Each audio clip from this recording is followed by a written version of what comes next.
when I share this, like, I think most people would probably be like, what? You got to what place? Because people don't see me as someone who could be that mental state of mind. I didn't think I could be that mental state of mind.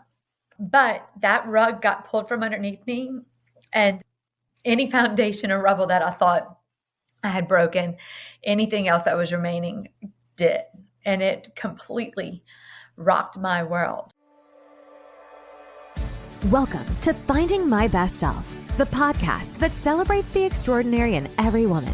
Each week, your host, Pam Rivette, will share practical how-to advice, empowering you with strategies and insights to navigate life's complexities. We'll welcome inspiring guests, women who have defied the odds, transformed obstacles into opportunities, and are redefining what success truly means. From navigating personal and professional challenges to celebrating triumphs in fitness, self-care, and beyond, we explore it all. Whether you're seeking motivation or a spark of inspiration, this is your sanctuary for empowerment, authentic conversations, and a whole lot of real talk.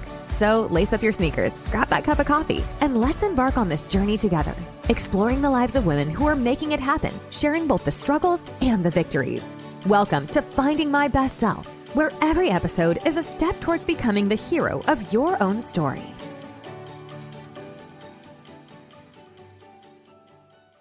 Hello and welcome to an episode of Finding My Best Self. Today I have with me my very great friend, Kelli Guidry. Her and I have been friends for many, many years, and we are also in the business together. Kelli is a real estate agent, and I, as a mortgage lender, get to work with Kelli very often. We have grown together for many years, going through many, many of life's challenges and experienced all of the tears and heartache and happy and exciting times together as well.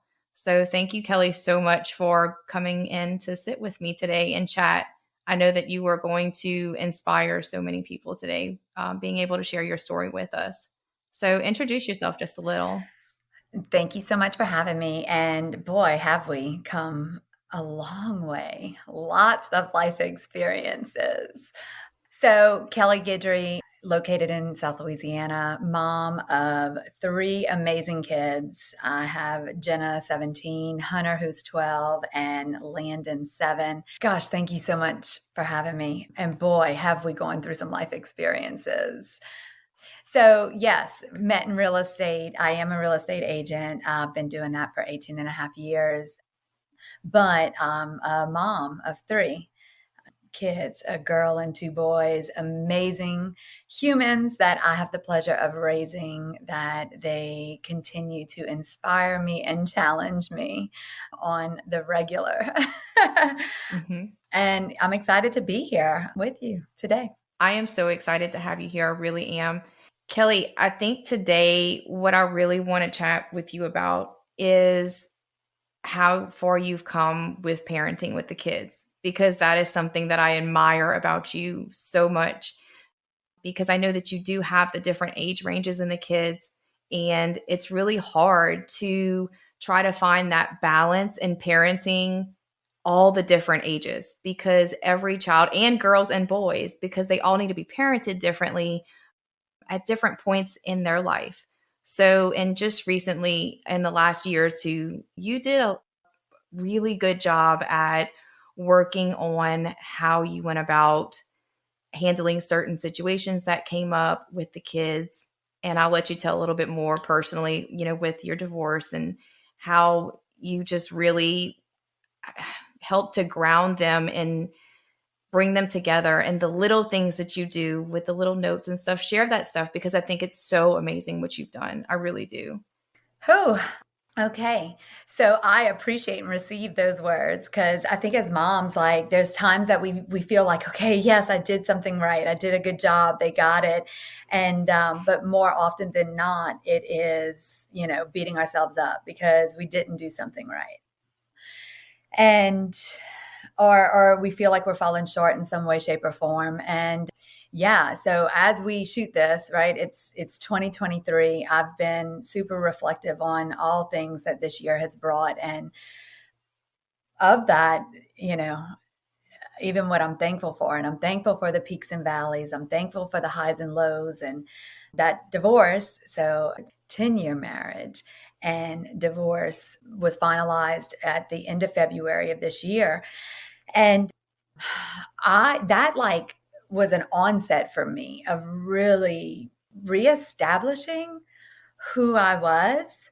And I know you asked me about the parenting, but I feel like I almost need to lay a bit of that foundation to get to answer the question that you ultimately asked. And as wives, as mothers, we are naturally, nurturers. Although during that period of time of being married or in my mothering in those younger years, if you would have told me that I was a nurturer, I would have, kind of laughed at you or like given you a crazy look because I didn't really feel like a nurturer. I was kind of like the suck it up, buttercup, let's move right on. And while I still have some of that in me, I can remember a business coach, did a profile of me and it had a little check. And she said, yeah, we see that in mothers. That's the nurturing. I said, that little bitty thing right there, because it wasn't much. So that divorce brought on really learning who I was again, right? And establishing what was the life going to look like that I was creating for myself and for the kids. And what was that going to look like? There were some things that during my marriage that I didn't love the way that I was showing up as a parent. I wasn't doing the very best that I thought that I could.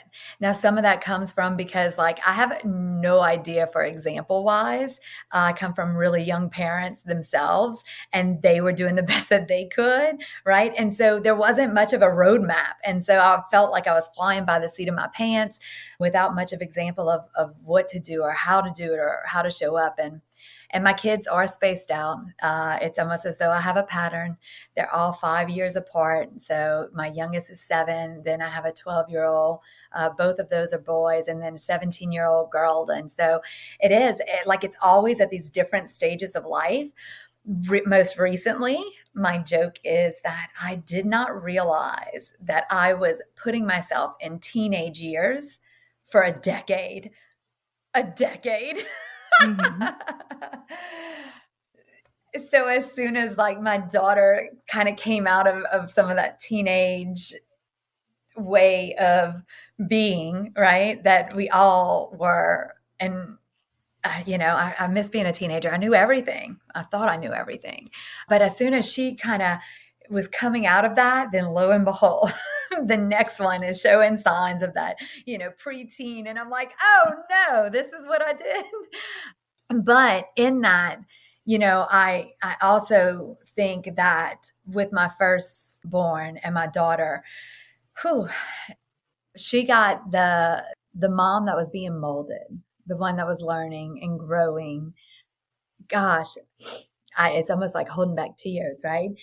Because there were ups and downs. There were nights that we would cry together, and I'm like, I don't know what to do, and really figuring out life and how to mom and parent. And it's so amazing because like now today I see so much of her working through some traits that I passed along to her, right? That easily agitated or some things like that, right? Because that was how I parented because I didn't know any better. I was really, what's the word that I'm looking like? Immature keeps coming to mind, but it's not even that. Like it was just being unhealed and lacking awareness in that and not being able to identify certain feelings that I was having. And so maybe it was frustration with myself of not understanding or being aware, situational awareness even, I guess is a good word to use. And then lo and behold, there comes my next one. And his personality is, he's going to do great things. He should be a lawyer, but I don't want to put that on him because he likes to make his viewpoint heard and understood and will always rise to a challenge. And so And my firstborn, she is like so artsy. Gosh, I would love to see her like go into the arts because she's so incredibly talented. All my kids are whenever it comes to that. Like, it's amazing. It's something I was into when I was younger as well.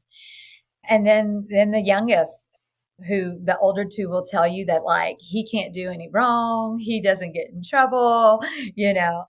And some of that I think is just because he has the best version of me as a parent. And I was, figuring it out with the first one and still had some figuring out to do with the second. And then by the time the youngest, I'm like, oh, I got this. I understand. I'm a better mom because of it. And so after divorce, what that brought is a lot of emotions, right? For all of us. Like me and their dad really had conversations about, showing up the best that we can for the kids at any given time. And so we always do try with that in mind. During that time, it was rocky. It was reestablishing like what things looked like. It was really tough. Gosh, initially when I first got into my house and rebuilding the space, because I really it was empty. It was cold and sterile feeling, right? It wasn't that homey feeling that we had all known in the family house. And it took a while for them to come around. And as a mom going through divorce and having to, my voice trembles as I talk about this, it's like I can feel myself reliving some of it. But hearing them say like that it didn't feel like home, that was tough. Yeah. Already I was going from, I had my kids all the time, I saw them every day, to this like 7 and 7 rotation where I wouldn't have them for 7 days. And I kind of felt lost. Like the house would be super quiet and I didn't have them around. I didn't have the noise, the questions, the needing of, people needing me. And then on the 7 days that I'd have them, like they'd come back and they grew so much. Like I was watching it happen in front of my face. And that was so incredibly impactful and eye-opening, because when we were all in the family home and I was just in it and married and mom, I was running from things that I didn't even realize that I was running from. And my kids were collateral damage in that atmosphere. Like it was just, how do I escape what this is and keep some level of sanity, I guess. I don't know. But in the meantime, driving myself insane and everyone else with it, right? Gosh, I was such a different person then. And so rebuilding what that looked like and what this new norm looked like for us and settling into that, I used the time that the kids weren't with me to really think about what it is that I wanted to provide to them, right? And there are days that, oh my gosh, if you ask them, I still fall short, right? But I think some of what you're talking about is, I turn back and I look because it's sitting on my table, but I had this thought come to me and I'm like, I'm thinking about the kids and yeah, I still message them and we still talk while they're not with me. But like, I think upon them about like how great, of a job that they did with this particular situation, or how they showed up, or the kind words that they said, or the picture that they drew, or the gift that they have, that I want to make sure that I say it to them. And because when we're all together and the weeks are really busy, sometimes I'm not thinking about saying those things, but I do think these amazing things about my kids, and I want to make sure that they know it. And so the only way that I don't know, this thought came upon me, and I went to Target and I bought these glass jars from like the dollar bin, right? That favorite little spot that everybody wants to go. You always stop in and check out when you go to Target. And then I bought 3 different color notepads, kind of like this. And each kid has their different color.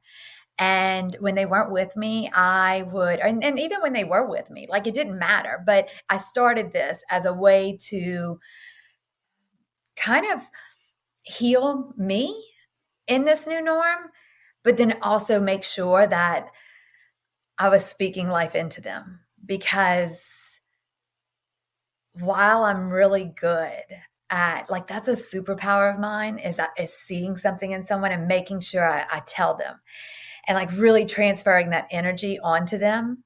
And what I realized is that while I was good at doing that, maybe I wasn't so great, or really, not that I wasn't so great, but that I wasn't doing that with my children. And so that was a pivotal point for me, that I would write these little notes, and I put them in there. And initially I didn't even tell them what it was, right? They just had these jars, and I was just waiting. I was waiting for someone to ask me, what is that, Mom? And so my daughter was the first one. And so when I told her, and she's like, huh. And it was nice to see, right? And I let each one of them at different times, they weren't necessarily in front of one another. It was just private conversations that we would have. But they each ended up discovering that they had these notes in these jars. And so they're able to pick it up and read it at any given time. The youngest would often, before he was reading too, like he'd come and sit on my lap and with the jar, like, okay, Mom, let's read some of these. Mm-hmm. And I always made sure to have some new ones whenever they would come to, I'm going to say come to visit. When they came with me, it's not a visit. I also had gotten a notebook, and my son, I'll write in the notebook and slide it under his pillow. And then whenever he comes, it's there, and then he can either write me back or not. And I try to do some things like that on purpose, just to make sure that in those moments where I'm lonely without them, that I am able to speak to them in ways that are sometimes difficult when we're in it, right? Whenever it's weeks on and we have wrestling and soccer and tutor and, the job and my career and all the things, supper, baths, and getting prepared for life. And so, yeah, that is something that I do with them, and hopefully it'll stick. Hopefully it'll be something that they look back on with really good memories of. Yeah, I love your sticky notes. And actually, when you started that, I actually implemented it in my own house as well, because it's something that I do with my husband every day. And I've always done putting little notes in his lunchbox, because I do pack his lunch every morning, but I never really did that for my kids. So when you said you were doing it for the kids, I was like, I should do that too. And now my little one especially loves it. When I was doing it, she kept them, and she literally had them all over the bathroom mirror. She did a design with them, and she'd go and fix them every day, because that's where I would leave them on their bathroom mirror. And she even writes notes for me now sometimes, and she'll come stick them on my bathroom mirror. So I actually have one that I kept because it was so sweet what she wrote on there. So, but I also love, Kelli, how you've changed and handled, because being in a divorce situation, co-parenting can be really hard sometimes. And it's really hard to communicate with the kids when issues come up between the two houses, whether it's on your end or their end, either way. And being able to handle those emotions that the kids are feeling in one situation or another is something that I very, very much admire about you. And the way that you take that time to step back and think before you speak, whether it's to the kids or having a conversation with your ex-husband, and just being able to really keep things, what's the word I'm looking for? Not a level playing field, but to keep things happy between the two homes and with the kids. And it's just something that you really do. You really do take that time to, it's just that process of sitting and thinking before you speak, before you try to parent the children or just have any sort of one-on-one conversation with them. I think that time to try and feel and understand what they're thinking and feeling before you say what you have to say, so that way you can come across in a way of understanding sometimes, and not so much, more as a friend, I guess, and not so much as a parent in some aspects when it's needed. I will say this. What you're talking about is part of how I grew myself. I used to say that, like, if you did something to your hair or like changed something about you, unless it was really drastic, I wasn't going to notice. And it wasn't because I didn't care, but because that level of awareness just wasn't there. I felt like I was bobbing underwater, like just barely keeping my head above water. And so to really see outside of that was very challenging.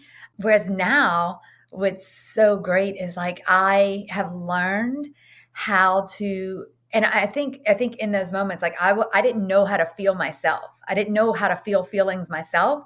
Now I do look at what they might be going through. I do step back. And actually, the things that have made me really good in business, I've started to apply with my kids and my life and my family, which I don't know why I didn't think about that before, but I didn't. And so then it was, really having a 10,000 foot view of what it is that I want, right? How I want my kids to feel and how I want to make sure. So like I speak life upon their dad in front of them.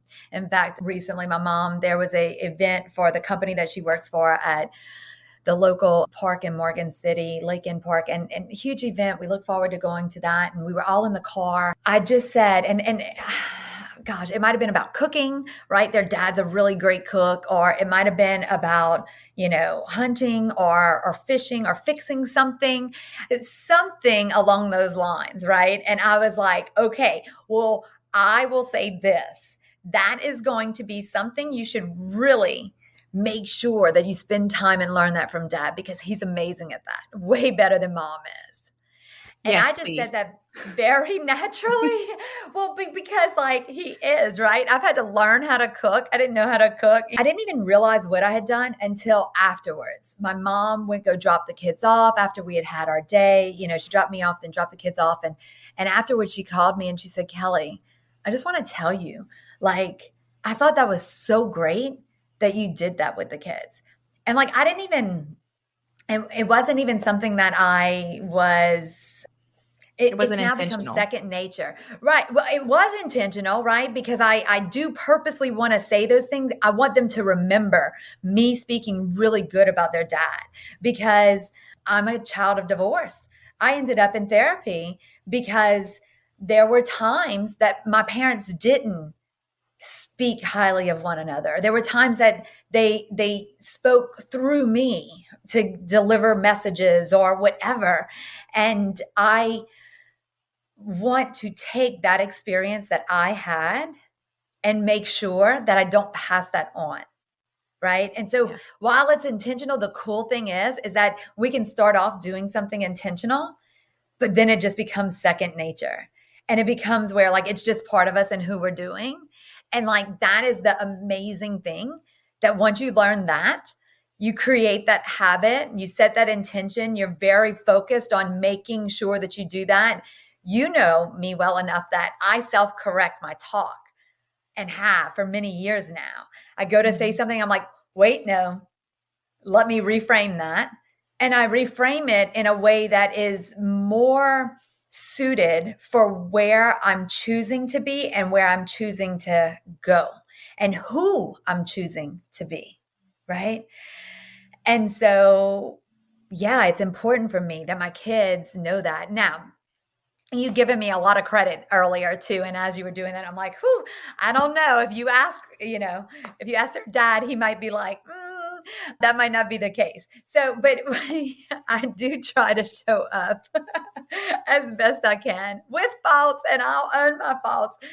I've gotten really good at, though, whether with their dad or my kids or anyone really, if I have done something that I didn't show up very good, as a matter of fact, with you, right? I just did this where I had an off day. And so I made sure to circle back to it. And I know it wasn't anything like really, terrible, but I've taken such accountability of my actions and my words that even in something like with you and I were talking about something really great happened for you. And I was like not having a really great day. I was having actually a horrible day. I was wondering if it was a full moon out during the day. Like it was that much. And I was just so like, I can't do this with you. This is what I need, but I'm really excited for you. I don't want my shitty attitude to to ruin the good that you have going on. But I even circled back, right? Because I was like, I need you to know. And thank you so much for being that in that space and time.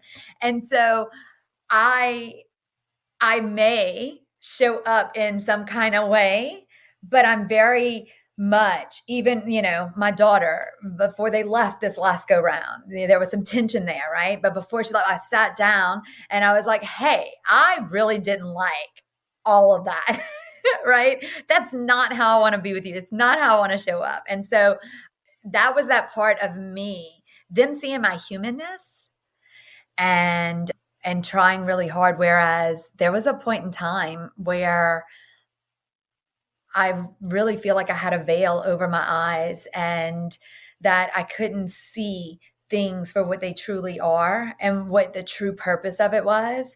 I was so in the weeds with it. And instead of being like heart to heart and coming from that place of that nurture, what really, and that's what I realized, like, that's what was missing.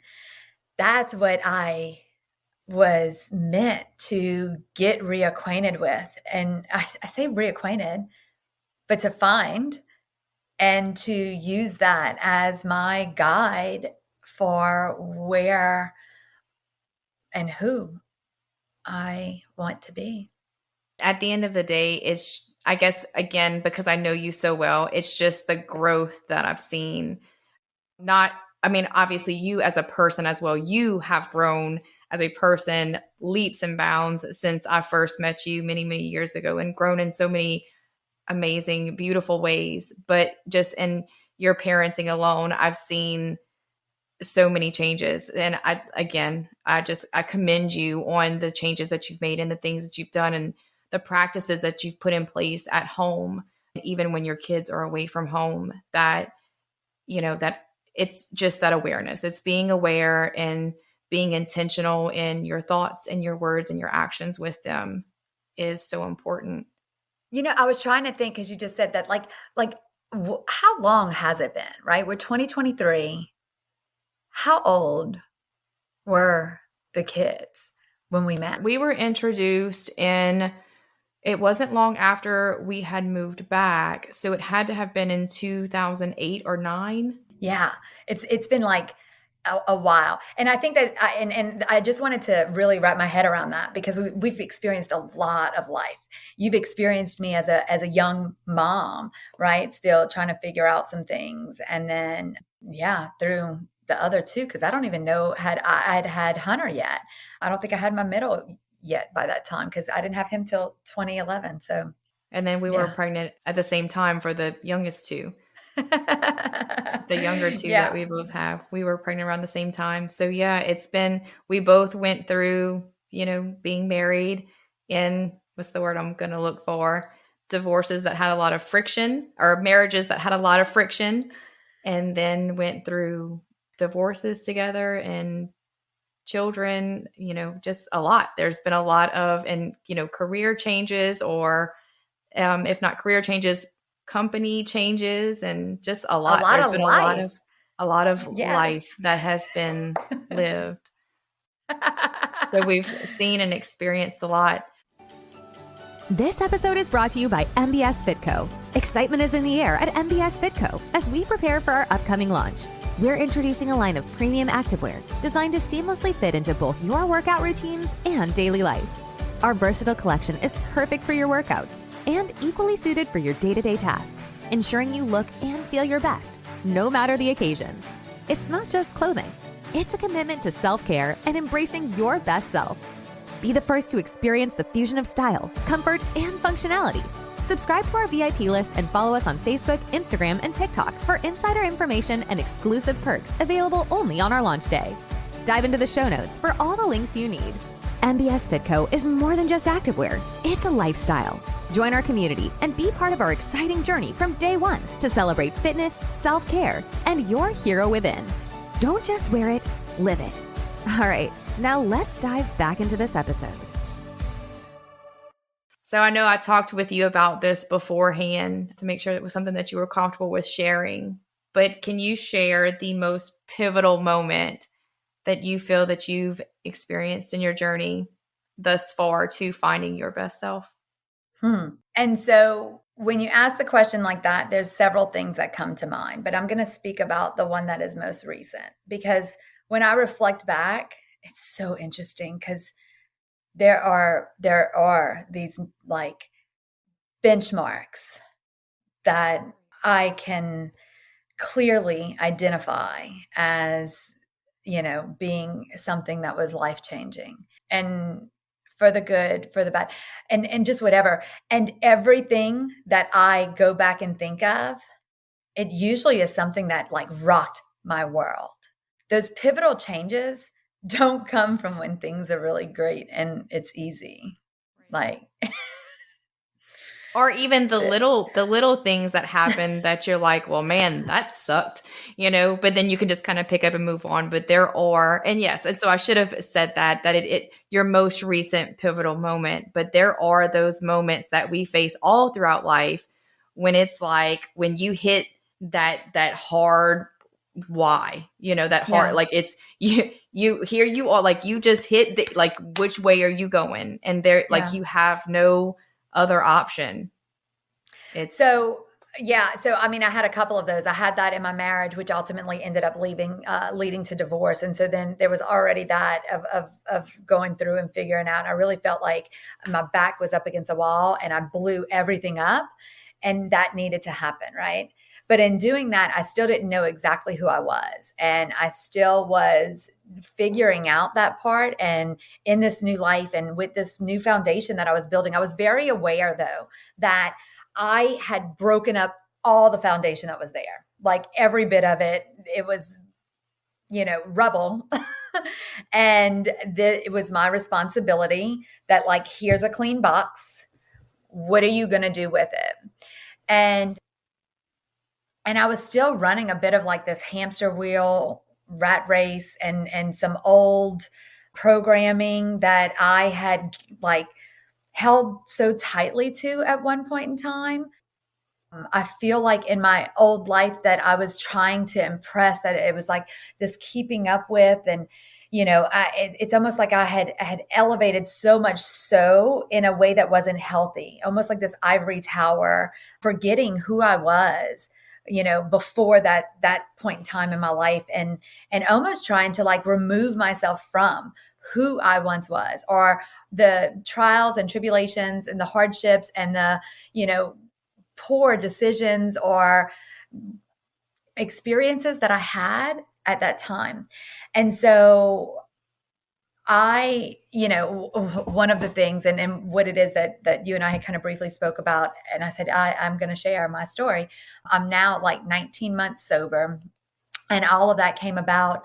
There was a point in time in my life where I drank often. And I mean, shoot, I've worked in bars, in my lifetime, or shot girl, or everything, even getting into real estate. Like I moonlighted as a bartender. That's how I met my kid's dad. That's how, went on and our journey had started with everything. And towards the end, and even with the littlest, I was struggling. I really I wanted to let that part of me go. But sometimes I would still, and it was just this dance. Got divorced, and I wasn't even divorced yet. Oh, that's right. But I had set off on this journey, and I wasn't really drinking very much. Like I was separated, but if we took like a whole 12-month period, if I drank 90 days out of that entire 356 days in a year, that's it. So it's not like it was something I was doing very much or anything like that. But I had this instance that happened that landed me in jail. I woke up in jail and I wasn't quite sure what had happened. It was as though someone took the book of my life, my story, ripped out a page and said, here, you can have it back, but you'll never know what happened that day. And that was so scary to wake up in a place that, look, I had been arrested before in my younger years. So it's not like I hadn't been in that place before, but like I was so far removed from, that girl who had done that.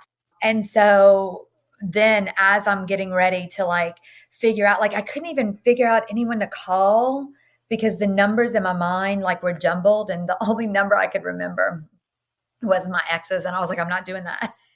and my grandmother. And I wasn't calling her either. And so, but I woke up and what ultimately happened is I got a DWI. And it was so life-changing on so many different levels. Like one, I had so much guilt and shame over the fact that I had done that.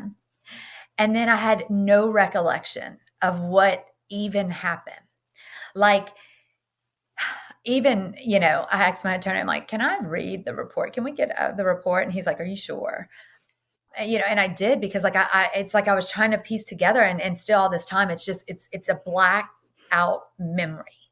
And that scared me. The next days after, I was released and made it back home, I was in such a dark place. And again, this is, I'm separated. I'm trying to figure out this new life. I got this house. My kids are coming over. They're telling me that it doesn't feel like home. Like this is an icky time in life. I'm, trying to figure out like who I am. What do I do? Really, it's like the first time in my life that I'm really truly on my own. There is no parent or, husband or someone helping me and doing life with me or my safety net. And I came home and like, I was contemplating suicide. And I would have totally done it a very chicken way. I had, previously set off some carbon monoxide inside of my house after changing out a stove. And so like, I just kept thinking like, that's what I'm going to do. I'm just going to make that happen again. I'm going to take a nap. I'm not going to wake up. My kids deserve better. They don't deserve me. And fortunately, when I share this, like, I think most people would probably be like, what? You got to what place? Because people don't see me as someone who could be that mental state of mind. I didn't think I could be that mental state of mind. But that rug got pulled from underneath me, and any foundation or rubble that I thought I had broken, anything else that was remaining did.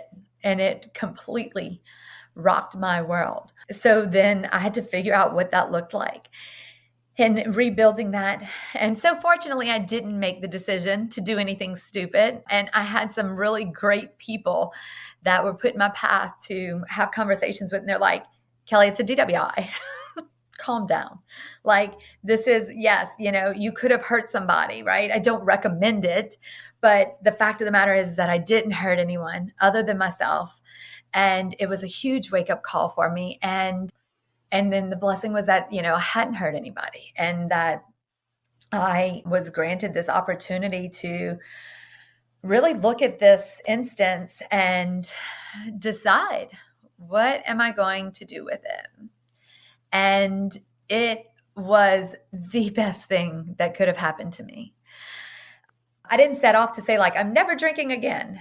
I just knew that I was a different person whenever I drank.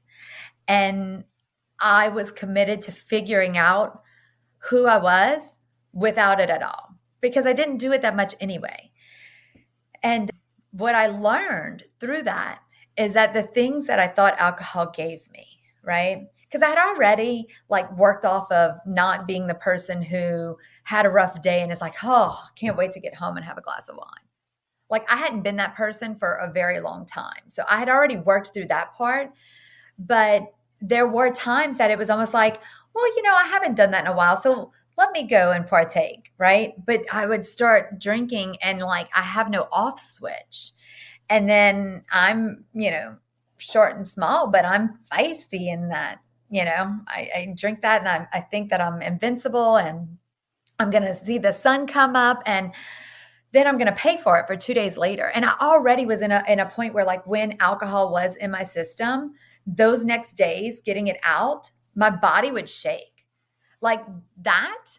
I thought it was alcoholics who drink every day and detox from it that happens. No, no, no, no, no, no, no.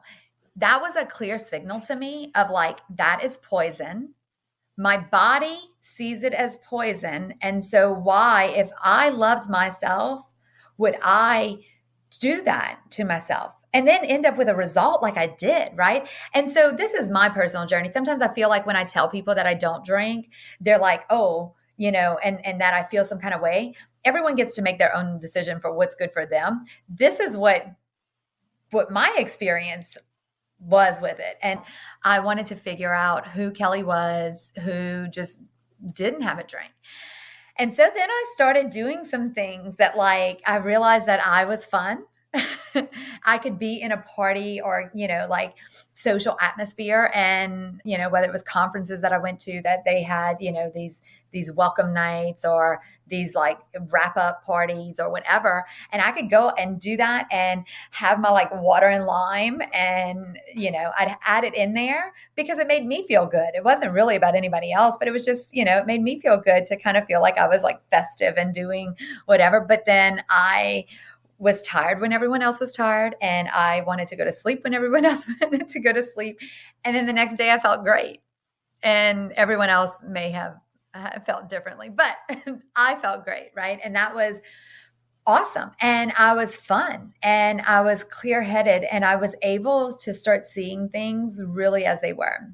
And then I even did some things like, I might slip into a bar and go sing karaoke sober. So talk about That's getting different. outside of the comfort zone. And that, yes, that's different. I had never done that before, I feel like in my entire life, except for when I was a little girl. And so I all of a sudden was doing some things that, little Kelli enjoyed doing, but lost Kelli and insecure Kelli and, all of that kind of lost sight of and would numb with distractions. So that I think has been the most pivotal thing. It then led me into 19 months, yesterday I ran into somebody at the grocery store and they're like, you should come over. We can have wine. And I was like, well, I don't have wine, but I'm happy to come over. You can have wine. I'll have my little drinks and we can certainly do that. And they were like, oh, you don't drink? And so I did the math and I was like, oh, 19 months, because it's not as though it's like at the top front of my mind, right? At the forefront of, oh, on this day, I make this many months. And on that day, I make this many months. And if that works for people, then that's great. For me, it's not that. And now I haven't had a drink in so long that the thought of it, I'm scared because I don't want to feel bad. And it would probably taste gross and it would probably make me feel awful. And so now I'm just so far removed from it that even though I could, I really don't want to. I have no desire for that. And so that I would say has been my most pivotal and what's so incredible about it. And this is advice that I had picked up on. It wasn't necessarily given to me, but it was just a story that was shared with me that I took this from, is that the most dangerous place to be is to remove ourselves from something really terrible and tragic that happened in our lives. Like, so for me, going back to that space, going back to that day of morning of waking up and not knowing, like, why am I in here? Why am I, now about to use the bathroom in front of these other people? Why am I about to go see a judge? And like, I don't even have my own rights. Like, what happened in that day and everything about that day, like leading up to that incident, nothing went like it was supposed to that day. And it wasn't like I was going out to do, like, nothing happened like it was supposed to, but everything happened just like it was supposed to in the bigger picture of things. So I'd have to say that's been my most pivotal. Hey, I'm proud of you for talking about that and opening up and being so vulnerable, because that is something that's very personal, and it's hard to share and talk about those things, especially so publicly. So I'm proud of you for speaking about it. I'm proud of you for coming through that. I'm proud of you for still being here, because obviously suicide and having those kind of thoughts is something that no one should ever have to face. Yeah. And unfortunately, myself, I know what that's like. So it's something very hard to pull yourself out of and to come out so much better on the other side, because when you do hit that roadblock, it is your choice. What are you going to do? And either you can continue to spiral, or you can make the choice to be and do better. And you've clearly made the choice to be and do better in so many ways. Professionally, as a parent, as a woman, in every aspect of your life, you've grown so much. And so I'm proud of you. I'm very, very proud of you. And so blessed to have you as a friend, because not only have I seen you grow, but even through your growth, you've also been able to be that, that confidant and companion and mentor and coach and friend and everything that I've needed for my own personal growth. So even through all of the hard times that you've gone through and all of the things and trying to navigate your own life, you've still been there for me as a friend and everything else that I needed to. So thank you for always for being who you are, because I love you so much. Well, thank you. I receive all of that. I receive all of that. Absolutely. And I'm really grateful for our friendship. The one thing that I learned through that experience as well was, even though there were some amazing people along the way, right? People that I would share with that kind of snapped me out of, like, hey, it's just a DWI. Like, you can bounce back from this. This isn't like, and that's just it, right? Things that happen to us that sometimes we think we can't bounce back from. There were people, there were lights, and there were beacons along the way that I'm certainly grateful for. However, there was no one else but me that could pull me out. There was no one else but me. And I think that was my biggest lesson through all of it, and my blessing also that I take with me moving forward, that at any point in time, whenever things seem unsettled, whenever I feel like it's about to spin out of control. And when I say that, it could just be that, that feeling like you're on a hamster wheel, like you're being pulled in all these different directions. And, it's out of control. Like, oh my gosh, how do I stop this? That's whenever I know that I'm not focused on what really matters. And that's whenever I have to withdraw. I go in deep, right? This past weekend, I spent time journaling. Do I do it all the time? No, I don't do it all the time. I wish I could say I'm firing on all cylinders and all days. I'm simply not. I know that was one thing we talked about, was like, how do you balance it all? I don't feel like there's really something. I don't believe in balance. I don't think that there's balance. I think that there are days that you feel like, okay, great, I'm going to take on the world. And there's other days that you don't. And I make sure that I have rigged my environment for setting myself up for success when I feel like both. And with that, I knew that I've taken that lesson and blessing, right? So this past weekend, like, I spent time journaling because I felt like everything was just like on that hamster wheel, going in all the different directions. And I needed to call my energy back to me. I needed to get quiet with my thoughts. So I cleared my space, made sure that the space that I was in was a place that it really felt good to be in. And it's the season right now, the Christmas season. And so I had my like dim lighting from my Christmas tree and the candles burning that had all the warm, cozy scents. And I sat down and I had meditation music playing in the background and just that really good spa-like vibe, and sat with my thoughts. And that can be a challenging thing to do, to quiet yourself, to sit with that. The more you do it, the easier it gets, of course. Yes, but there's times that I still have to like redirect, right? All of a sudden that squirrel comes in And oh, wait. And I'm like, no, no, no, no, no. This is what I'm doing because I am my most important task. I am what I am, who I am, how I'm showing up, where I'm going, who do I need to be in order to achieve the goals that I have set forth. And I've learned that no one else is going to be happy around me, and no one else can fulfill what it is that I need to fulfill for myself. And when I take the time to step back, then I show up better for my kids, for my team, for my friends, for my family, for everyone.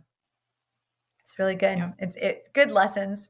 The peaks, the valleys, the highs, the lows, like that is all of what this year has been. And yeah, it's good. Yeah. It's just taking the time again to recognize and acknowledge the thoughts and the feelings that you're having. And then, deciding which route you're going to go, whether they're good feelings and you're going to continue to feel, or if they're not so great feelings. It's the recognizing. This recognizing is that's to me, that's the hard part, is to learn how to do that, to learn how to recognize the feelings that you're having, and to understand when you need to take the time to stop. And then doing the journaling and getting down to the bottom of the thoughts, that's hard at first. In my opinion, it was hard at first just because I had never journaled before. So it's that, what do I do? Like, what do you even do the first time that you pick up a journal? And I say, I'm going to journal my thoughts, like dear diary. Like I think of like a little kid, with a book. And so once you get in a groove though, and of doing that, and those first couple of times that you do it, that to me just becomes like a second nature, and it becomes very easy. But it's that, to recognize the thoughts or the actions or the feelings that you're having, and to say, okay, hold on, I need to take a minute. With that, I had a mentor once tell me it's about holding the mirror up, right? Because no one else can make you feel any kind of way. And so it's in stopping and holding the mirror up, right? What did that trigger in me? What did? Because everything that's happening outside is your perception and your perception only. And so holding that mirror up does an incredible job of really bringing about that awareness and how you called it, like, recognizing those things. And then one thing that I caught myself doing is I used to have a lot of negative self-talk, a lot. And you know what I'm talking about? Like whenever you're walking and then all of a sudden you stumble and you're like, oh my gosh, I'm always so clumsy. Those I ams are so dangerous. You think that it's not, it's so dangerous. And now what's so incredible, and notice how I said I caught me, because I catch me doing some really great things often. And I'm like my biggest hype girl. So I'm like high-fiving myself inside my head, sometimes out loud. But even the last company I worked for, I was going to be training at our state meeting on, AI things. And in it, I had my computer set up and I had notes, and my notes were like, keep it simple, sis. And, you've got this, and just whatever. And what I realized as I wrote those things is that my self-talk now is often giving me kudos for things that I did. And when I do something that I'm like, oh, wait, not like that, I'm noticing it without judgment, right? I'm telling myself like, oh, no, not like that. But the very thing that I do well as a friend, because that is something, right, that I do well as a friend. Like you can come to me and there's never any judgment. I'm not judging you. I am like here for you. I will love you with some accountability, and I will speak to you in a way of like, what about this side of the Rubik's? But it's never with judgment, right? And so it's that safe space. And so I've gifted myself that as well, that when something happens and it didn't go the way that I wish it would have, and I could have done something different or tried something different, that's how I look at it. So I come from a place of curiosity, even with myself. And like, I've been embracing that humanness. And so those are the things, right? But I didn't wake up and get this point, right? I didn't go get a DWI and then get to this point. This has been a lifelong commitment that I've made to myself. And I've failed many, many, many times. And I like to call it failing forward, right? And so I have taken those things and like I make sure that I put things in my environment, how I said, like I'm rigging my environment. And so whether or not it's the music that I'm listening to, and look, my kids like to listen to all their music and I get down with it too. But there's times where I can even feel, right? My son has some of this music that he listens to and it like feels heavy on my heart. And so like we do it for a little bit, right? And then I'm like, okay, mom needs a break, right? Right. And like I like flip it into something else, because I do believe that those little things that we don't even realize, right? There was certainly music we were growing up to when we were teenagers that were not giving us the best Correct. fuel for our soul and our purpose, but we thought it was cool and that's what it was, and that's what we really got into. But rigging my environment and then all of a sudden catching myself and saying these things to myself that are just uplifting and that aren't negative anymore. And so now, granted, I have, I do real estate. That was another thing. Like I used to think it was my identity. It's not my identity. Oh gosh. And it's been so nice to realize that that's not my identity. I love what I do and I'm fortunate to have that, but it's not who I am. It's not the only conversation that I know how to have.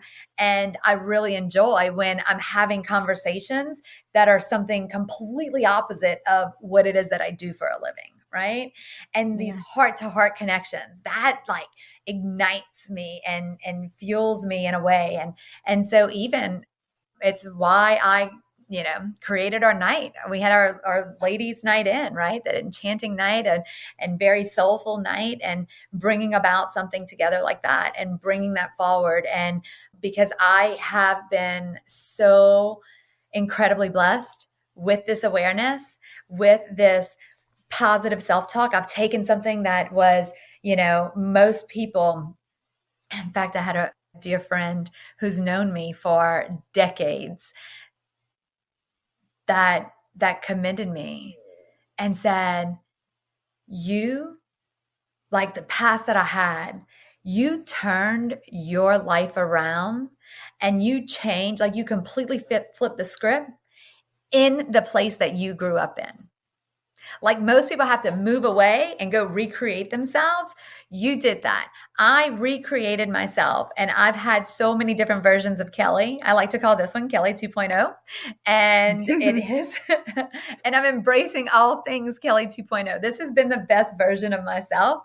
And that's been the most incredible thing. And so I feel like it's now my purpose to make sure that all of this that I learned and all of this that I shared, that I bring some incredible people that I have the honor of knowing together to share some of these things, right? You and I have this heart to heart, and we are on this like very uplifting and parallel journey. And then there's other incredible people that I come into contact with are as well. And like being able to bring you ladies together and to have that night, right? Everybody in the group is already like, when we're doing it again, is it too soon to ask?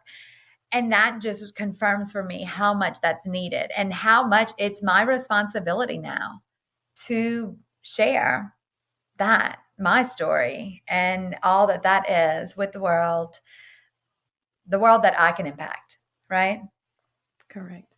And that's part of what this podcast is for, Kelli, is because women need other women, because we don't have it enough. And I think people hold back and hold in so much because they feel like no one else understands, or no one else has been there, or they don't have anyone to talk to or have anyone to relate to. And that's so unfair.